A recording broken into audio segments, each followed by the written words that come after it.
Pemirsa, pada pekan lalu sejumlah kepala negara di benua Eropa melakukan pertemuan pembahas perang Iran dengan Amerika Serikat dan Israel yang semakin memanas dan memicu naiknya harga minyak mentah dan gas.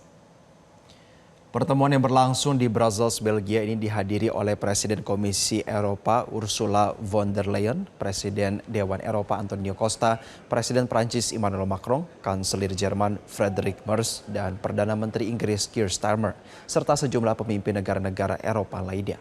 Beberapa hasil dari pertemuan tersebut adalah mendorong diplomasi damai antara Iran dengan Israel dan Amerika Serikat, bersikap netral pada perang tersebut dan mendorong dibukanya kembali Selat Hormuz yang telah mengakibatkan naiknya harga minyak mentah dan gas. Selain itu, Uni Eropa juga berusaha mencari negara-negara lain selain negara-negara di Timur Tengah dan Rusia untuk bisa memasuk kebutuhan mereka akan minyak dan gas. Dalam pertemuan ini juga dibahas masalah perang Ukraina-Rusia yang juga belum selesai. Meski Uni Eropa sepakat memberi bantuan untuk pembangunan kembali Ukraina, namun mereka belum menemukan kata sepakat untuk embargo minyak Rusia karena sejumlah negara-negara anggota Uni Eropa tetap melakukan pembelian pada minyak dan gas asal Rusia.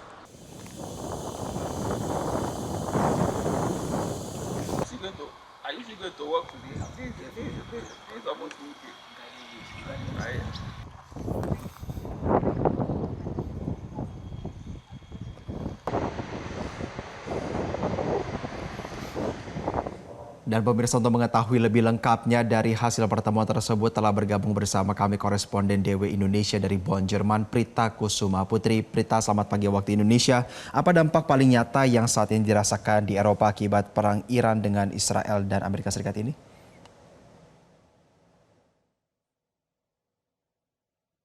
Iya, dampaknya sudah terasa di berbagai sektor, mulai dari tekanan politik dari Amerika Serikat supaya Eropa ikut terlibat sampai upaya evakuasi warga Eropa dari kawasan terdampak. Tapi dampak yang paling jelas saat ini adalah di sektor energi, karena harga minyak global sudah mengalami lonjakan dan di Eropa harga gas bahkan sempat naik sampai 35% hanya dalam satu hari menyusul serangan rudal Iran terhadap salah satu fasilitas LNG terbesar dunia di Qatar.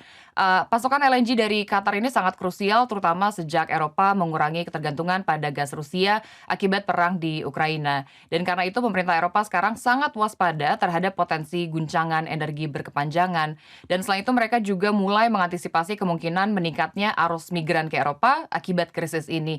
Dan mereka juga menegaskan tidak mau mengulangi situasi tahun 2015 saat ada krisis pengungsi Suriah.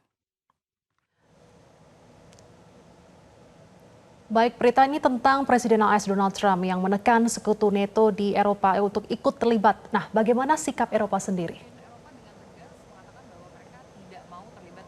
Konflik ini dan bahkan sejumlah negara seperti Austria, Belgia, dan Slovenia juga secara terbuka menyampaikan kritik dan mengatakan mereka tidak mau terlibat serta tidak diajak berkonsultasi sebelumnya.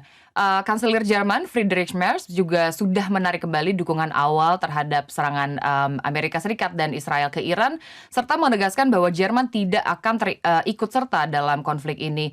Tapi di satu sisi Presiden Trump mengklaim bahwa para pemimpin NATO ini mulai lebih terbuka untuk membantu mengamankan Selat Hormuz.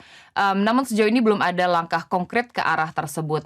Dalam pernyataan resminya, Uni Eropa tidak mengkritik Amerika Serikat maupun Israel dan mendukung kebebasan navigasi di Selat Hormuz dengan catatan hanya jika situasi sudah memungkinkan atau setelah konflik berakhir.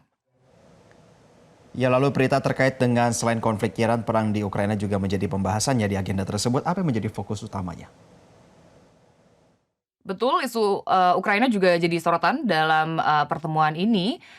Uni Eropa membahas pinjaman sebesar 90 miliar euro yang dijanjikan untuk mendukung Ukraina dalam menghadapi invasi Rusia yang sekarang sudah memasuki tahun keempat. Tapi kesepakatan terkait pinjaman itu belum juga tercapai karena ditolak oleh Hungaria dan Slovakia yang hubungannya dekat dengan Rusia. Kedua negara ini mau kembali mengimpor minyak lewat pipa yang sejak bulan Januari tidak lagi beroperasi. Tapi keduanya menyalahkan Ukraina, sementara Kiev mengatakan bahwa pipa itu rusak akibat serangan dari Rusia. Tapi meski begitu, Uni Eropa menegaskan bantuan tetap akan diberikan.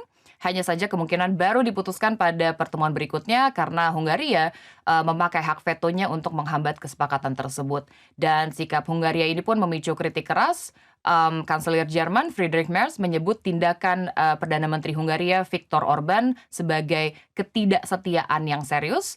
Dan dari sini kita bisa melihat perbedaan sikap ini menunjukkan semakin tajamnya perpecahan di dalam Uni Eropa soal dukungan terhadap Ukraina.